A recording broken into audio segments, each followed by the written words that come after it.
అందరికీ నమస్కారం. కామేశ్వరి కిచెన్‌కి స్వాగతం. ఈరోజు మన కామేశ్వరి కిచెన్‌లో శుభకార్యాలకు చేసే కందా బచ్చల కూర నేను చేసి చూపిస్తా మీకు. ఈ కందా బచ్చల కూరకున్న విశిష్టత ఏంటంటే, కందా బచ్చలి మంచి కాంబినేషన్‌తో ఎలా అయితే హత్తుకొని ఉంటుందో కూర, ఆ రకంగా మనతో కొత్తగా సంబంధం కలుపుకునే వారు కూడా మనతో అలా కలిసిమెలిసి జీవితాంతం ఉండాలన్న మంచి ఉద్దేశంతో పెద్దవాళ్ళు ఏ శుభకార్యం జరిగినా కూడా కందా బచ్చల కూరకి పెద్దపీట వేస్తారు. ఎన్ని కూరలైనా ఉండనండి, విస్తట్లో కందా బచ్చల కూర వడ్డించాలి. అంత విశిష్టత గల ఈ కూరని మీ అందరికీ నేను పరిచయం చేస్తున్నాను. అది ఎలా చేయాలో, ఆ కూరకి ఏమేమి వస్తువులు కావాలో అవన్నీ వరుస క్రమంలో చెప్తాను. చూసే ముందర నా ఛానల్కి ఒక లైక్ చేయండి, అలాగే సబ్స్క్రైబ్ చేసుకోండి. మీ బంధుమిత్రులకి నా ఛానల్ పరిచయం చేయండి. మరి చూసేద్దామా? ఈ కంద బచ్చల కూరకి ఒక పావు కిలో కంద చాలండి. అలాగే ఒక కట్ట బచ్చల కూర చక్కగా ఇసుక లేకుండా శుభ్రం కడిగి ఉంచుకోవాలి. కందని ఇలా చిన్న చిన్న ముక్కలుగా తరిగి ఉంచుకోవాలి. అలాగే బచ్చల కూర కూడా సన్నంగా కట్ చేసి ఉంచుకోవాలి.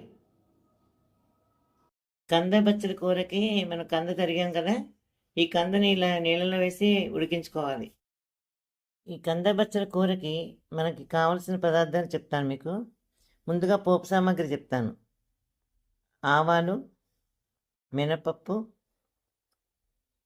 శనగపప్పు, జీలకర్ర, కొద్దిగా పసుపు,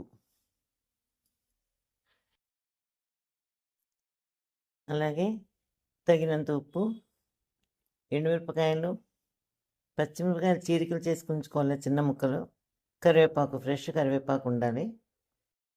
ఒక 2 స్పూన్లు చింతపండు గుజ్జు కూడా వేయాలి. మనం వేస్తే సరిపోతుంది కూరకి. కంద ముక్కలు చూసారా, ఉడకబెట్టేసి ఉంచుకున్నాం.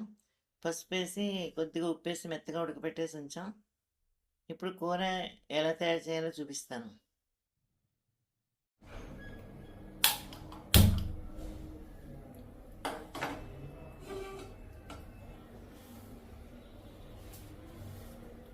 స్టవ్ కళాయి వేడెక్కింది. కళాయి పెట్టుకున్నాను, దరసరిపాటు కళాయి. ఇందులో ఇది ఒక 2 టేబుల్ స్పూన్ల నూనె ఉంటుంది. ఇది 1 స్పూన్ చాలు.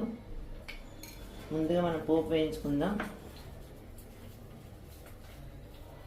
శనగపప్పు వేసుకుందాం.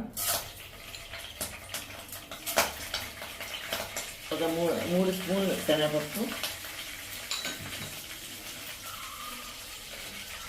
2 స్పూన్లు మినపప్పు, 1 స్పూన్ ఆవాలు, 1/2 స్పూన్ జీలకర్ర,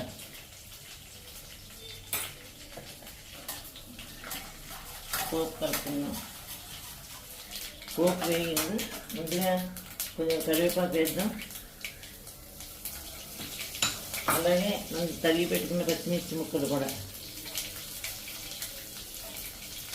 కరివేపాకు, పచ్చిమిర్చి పోపు వేగాక చివరిగా ఎండుమిరపకాయలు.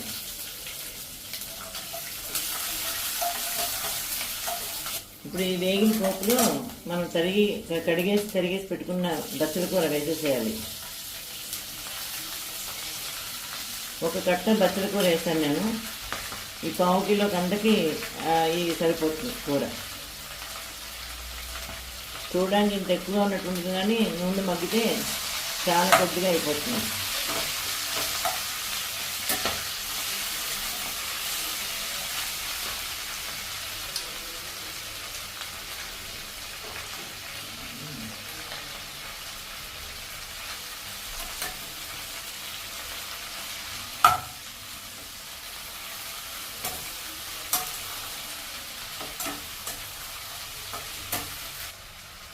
ఇప్పుడు ఇంకొంచెం పసుపు వేసుకోవాలి.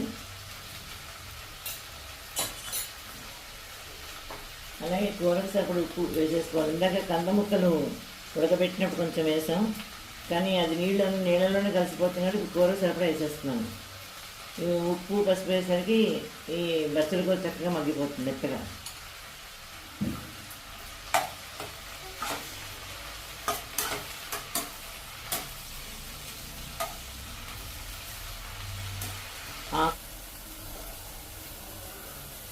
ఇలా ఈ నీటి ఉడుకుతున్నప్పుడే మనం చింతపండు గుజ్జు కూడా వేసేద్దాం. 2 స్పూన్లు వేస్తున్నాం. ఈ పులుపు సరిపోతుంది కూరకి. ఎందుకంటే ఈ కూరలో కూడా మనం ఆవ పెడతాం. కొద్దిగా ఆవాలు పచ్చిమిరపకాయ కలిపి రుబ్బేసి చిబ్బన కూర అంతా అయిపోయాక కూరలో కలపాలి మనం. ఇది ఇంకా దగ్గరికి వచ్చి బాగా మగ్గిలోపుగా మనం ఆవ కూడా రుబ్బేసి రెడీ చేసుకుందాం.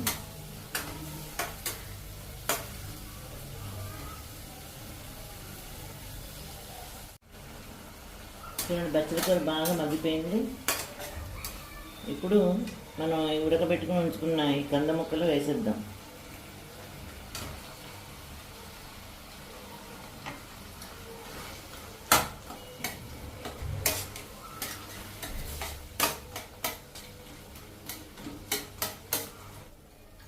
ఈ ఆవ అన్నది ఒక ఫ్లేవర్ కూరకి. ఈ మసాలా తినని వాళ్ళకి ఇది కొంచెం నూనెతో కలిపి పెట్టాలి, అప్పుడు కండెక్కకుండా ఉంటుంది.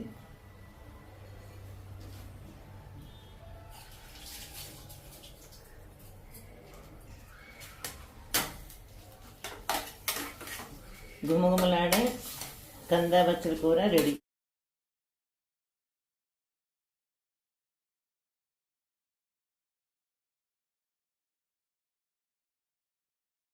చూసారు కదా కంద బచ్చల కూర ఎంత త్వరగా తయారైపోయిందో. అన్నీ రెడీ చేసుకుంటే తొందరగానే అవుతుంది, కానీ మిగతా కూరల కన్నా కూడా కొంచెం సమయం తీసుకుంటుంది. కానీ ఏదైనా శ్రద్ధగా చేయాలి కదండి. కష్టమైన సులువైనా కూడా మనం ఖచ్చితంగా దానికి వేసేవన్నీ వేయాలి, చేసే విధంగానే చేయాలి. అప్పుడే కూర రుచి బాగుంటుంది. మరి ఈ కూర మీకు నచ్చినట్లయితే నా ఛానల్కి ఒక లైక్ చేయండి, అలాగే సబ్స్క్రైబ్ చేసుకోండి. మీ బంధుమిత్రులందరూ కూడా నా ఛానల్ పరిచయం చేయండి. ఇంకొక సరికొత్త వంటకంతో మళ్ళీ మేము ముందుకు వస్తాను. అప్పటిదాకా సెలవు.